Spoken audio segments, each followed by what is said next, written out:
Đi qua làm đó. Quay đi rồi. Quay là.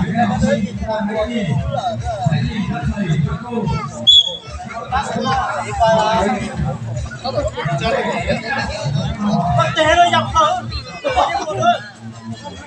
Chắc là lại cho con lấy quay thế.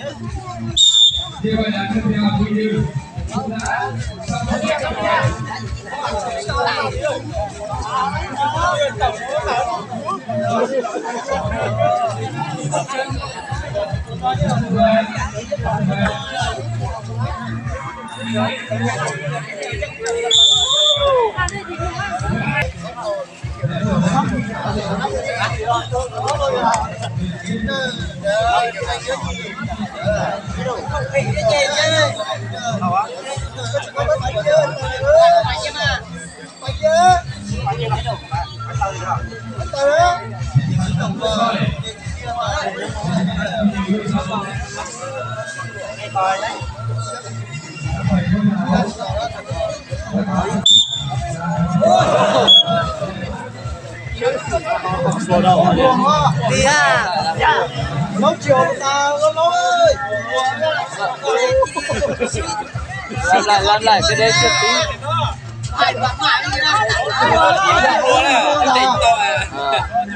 Đây chưa tí.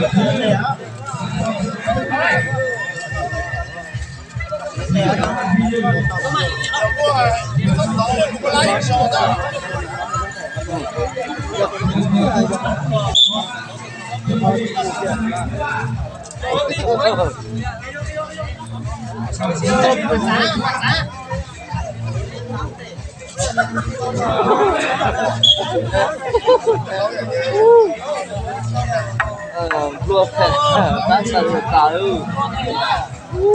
Nó mà chỉ ba kìa. Bạn lúc giờ là tên tế là xí chùa to à. Cho ý là lũ mê mà. Dù cho phải nhân thế chỉ đến đâu tí đồ hết tao à.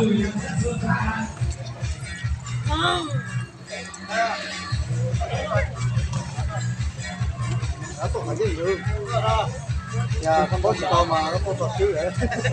Đi lên sư chuẩn rồi.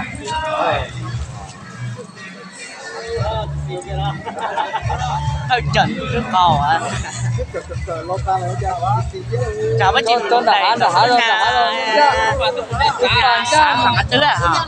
Chân cha lùi đã còn chân cha lu lia. Đã cá rồi mê còn cha lu lia. Đã cá còn cha lu lia mà. Có thể chúng tôi do cái này cố trình nó là to. Nó mà mua chứ.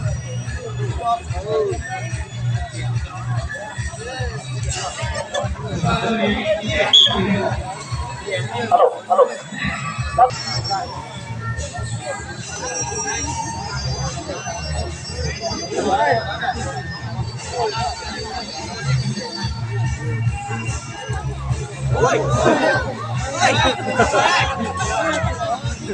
Cho họ xả tiếp cầu tình bông thế mà chỉ lưng là nó tái nhiên của cái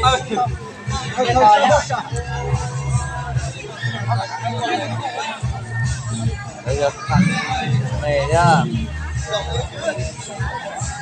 Ta đâu tí đó. Dầu xia giờ từ lâu nhưng mà họ tơ qua kỳ mà cái gì họ giờ có tí chua một kỳ mà tàu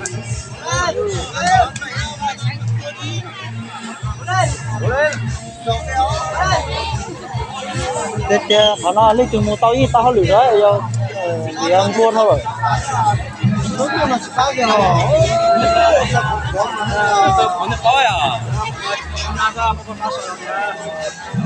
Có những thiên nhiên tàu nữa trời. Chuyện này cho nó cái nhá, chuyện này cho nó cho nó này nó có lý đâu không phải thì cho một tiết được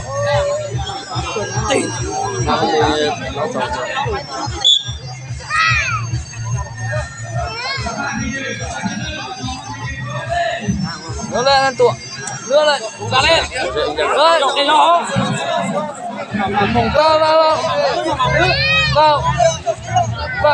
Vào. Đấy. Đưa là tụi. Coi à. Tôi hết gì, tôi hết tháo được tiền không ơi. Con chuyện đâu là tôi rất chạy tơ các cây mùa cây con chuyện là tôi chạy tơ ở trong cây mùa nọ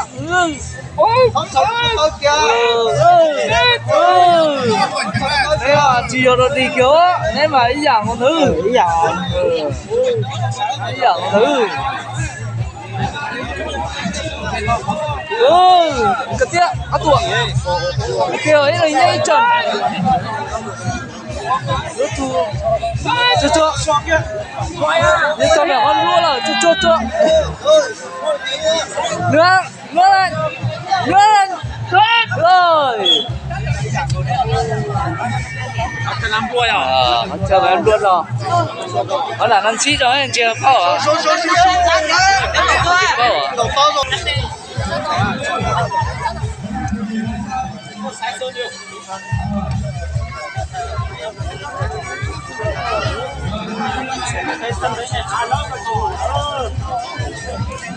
mà có cái sao có tiền tiền không có tiền tiền đâu có được đâu mà đấy có dùng mà có đất rồi có chỗ tiền có những đồng thế là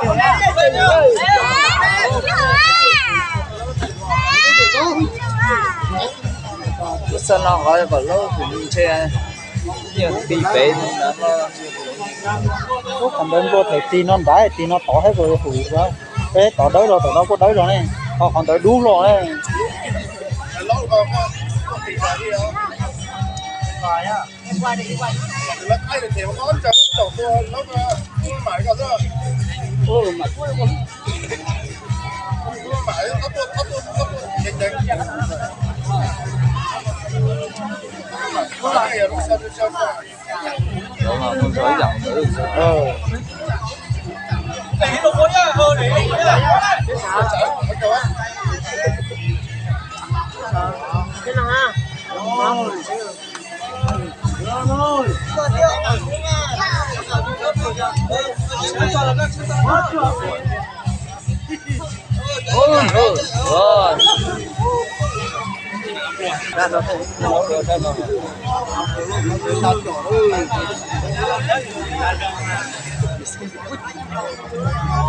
con sói dòng nữa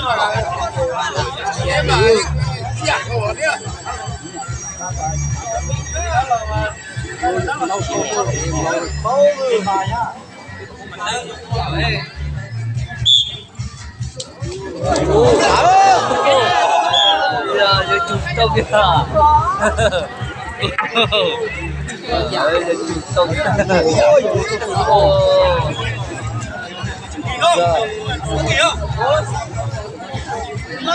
chụp cần nghỉ sáu có tôi lâu tiền kìa có nhìn nhau đó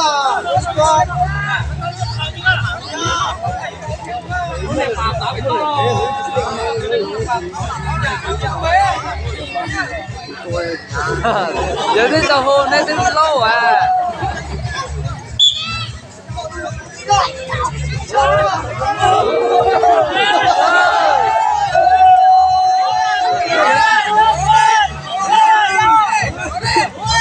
cúi xuống đó cúi xuống đó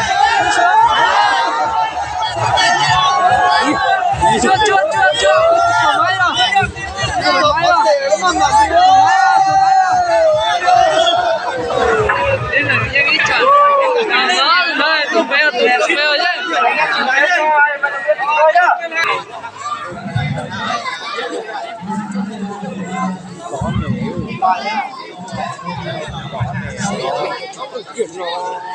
có tổ xe cái gì đó rồi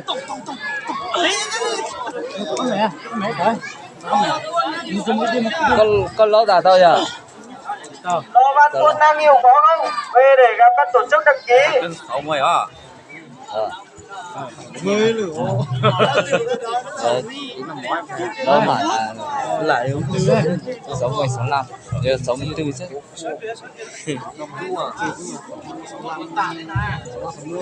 Ôi cho cổ mà có luôn cho cổ mà. Chưa thì tay. Nó xí dại rồi.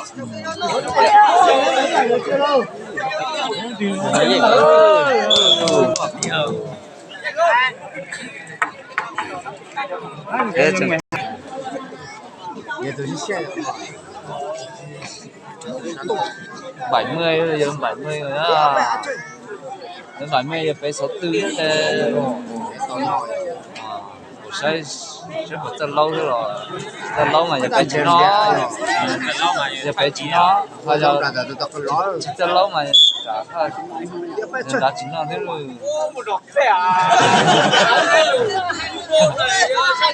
Lâu thì tiệt, lâu thì tiệt, chúng ta tróc kỹ Kí mà tao. Kí mà tên là ba. ôi lâu tiền à, Chân nhảy thua à? thế cơ chỉ lâu thì tiền. Chưa chùa rồi. Bây giờ giờ mà cho lóc chảy chứ À giờ là hai lô.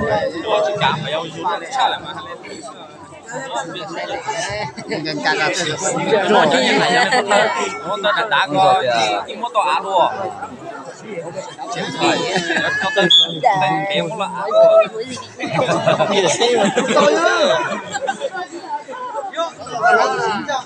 Xin chào à.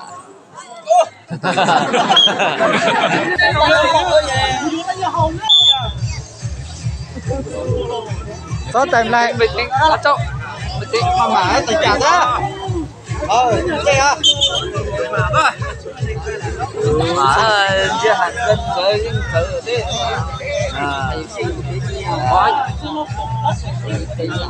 Bây giờ tôi mà trộn vào tới giờ mà có gì cái tàu thế đó.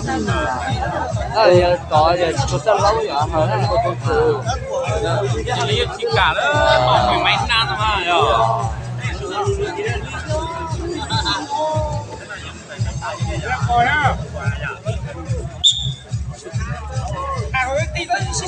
Chưa giờ tôi lâu nào mà tôi lóc chỉ lóc xíu tôi lóc xí tàu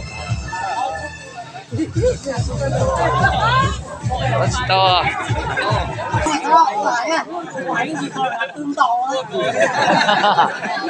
Lâu nó có xíu mà tụi nó có nhìn được chiến gì đó.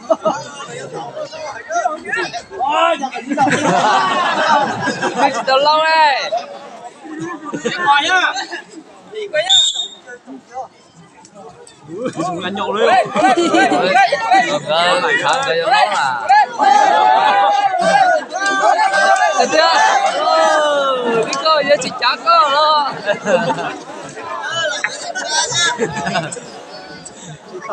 Lâu rồi, giờ chỉ có cho rùa ăn hứa. cho hai vận động viên nghỉ ngơi đi. Chó. có lại lâu hết thì xíu là bây giờ chứ Để xong rồi dọn rồi. chúng ta ôn đến một rồi thì chừng thứ nữa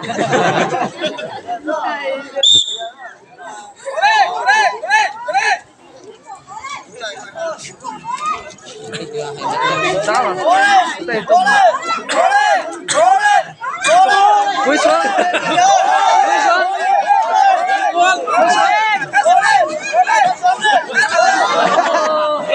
Lấy giấy tiền, lấy giấy tiền. Lấy giấy tiền đấy mà. lui tí đây nghe tôi nhá thấy chưa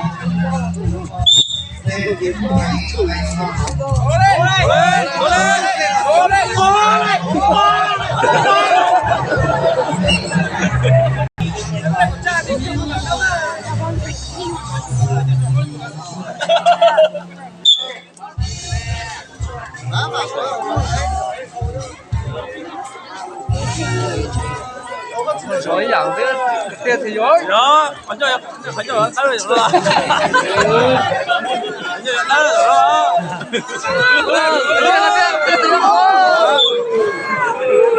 Thôi giờ là mà xuống giờ thì Gió này khỏe lắm. Nhiều lắm, khỏe lắm. Nhỏ người thế thôi, khỏe đấy. Cố lên lạc chưa?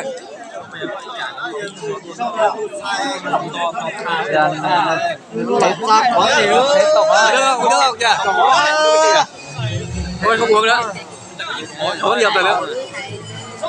thế tôi kể thế rồi.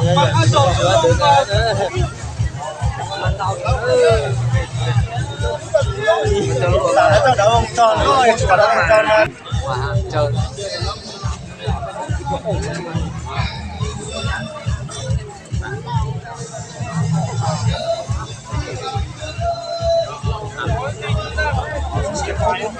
son ra tiền ra đây mà Chưa thế. chơi lên chẳng đấy tôi chẳng mà tới chẳng Chấm lên mặt cầu. tới chẳng Anh chỉ bảo luôn. Chụp cái nóc này. Tỉnh nó.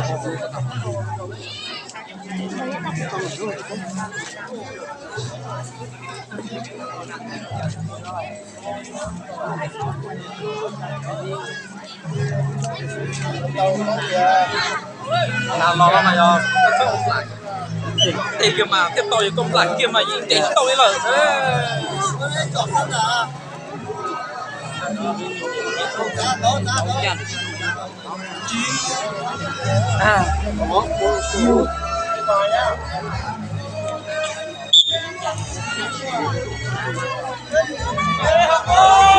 lên.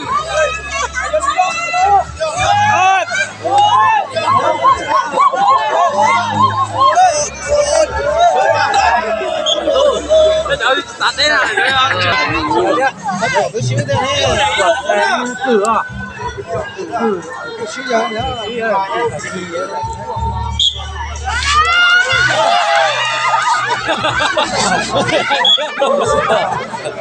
Thấp xuống chưa?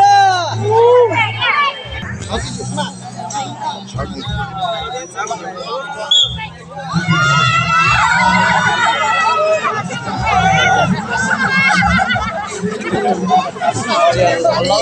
Đi từng lớp đấy.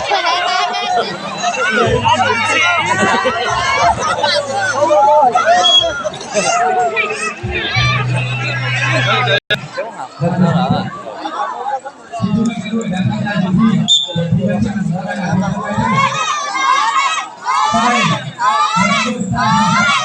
mà nó có nè mà nó có nè mà nó có nè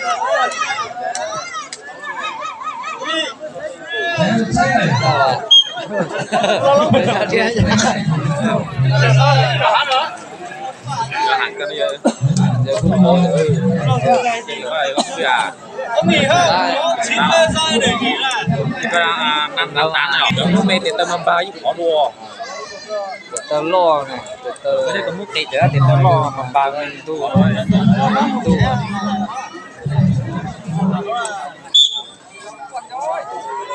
Này đừng có một cho hàng cân 58 hôm nay.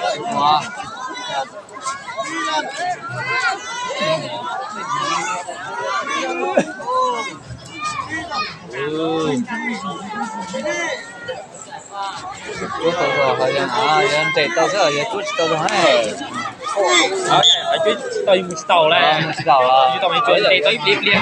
chú tao rồi nha Mày tô mà cái tóc của mày cứ cắt luôn. Để lại nữa. Tình cả rất là giờ lấy tiền chỉ tổng mắt tổng chỉ ra sao lúc tật tinh của mình tao đâu.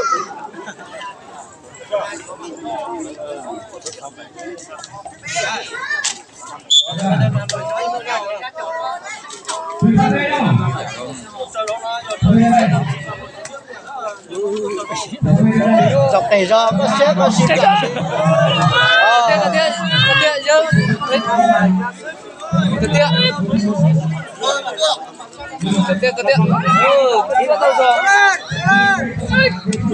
Cái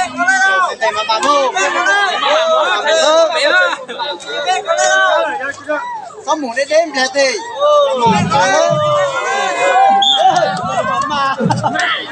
lâu là vậy cái chiếc là trong sang có giữ toàn nhân tế tại vì sư ha lịch rồi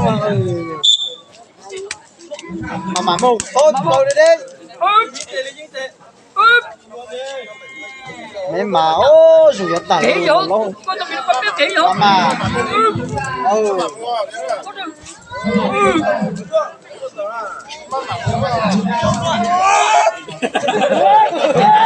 đây sao có số giấy xe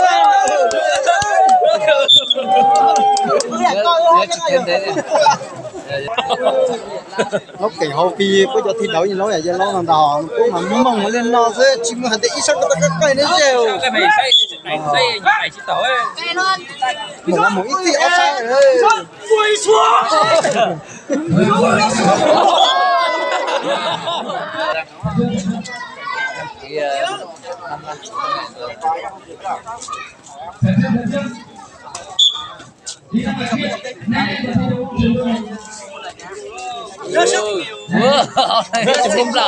lấy chip là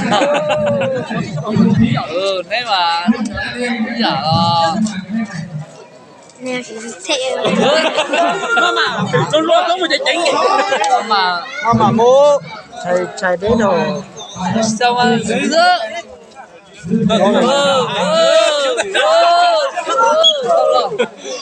hôm nay hai cái đấy chỉ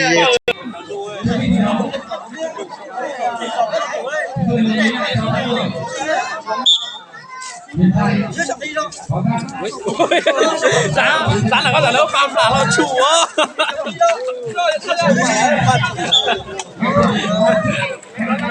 tôi đi xe rồi giờ dùng lần ta đâu lúc chỉ được chỉ thái em đâu chỉ ấy thâu chỉ thái đâu ấy nhưng mà tôi nói giả thôi à nói giả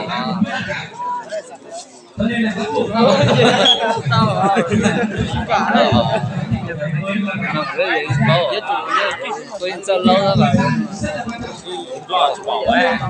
để dùng cái hàng cân chỉ bỏ ra bây giờ xí rồi mẹ làm thế nào xí rồi mẹ xí ốc kỳ thôi mà ốc kỳ đấy ô giờ kỳ mẹ có chỉ một giọt lốc đó có một giọt có thể lốc rồi cho chiếc kỳ mà chờ ba lâu mà lâu rồi mà tao bây giờ tao sẽ chấm mát để bỏ linh sẽ sợ cho một đúng ta là không thể xong rồi thế nào rồi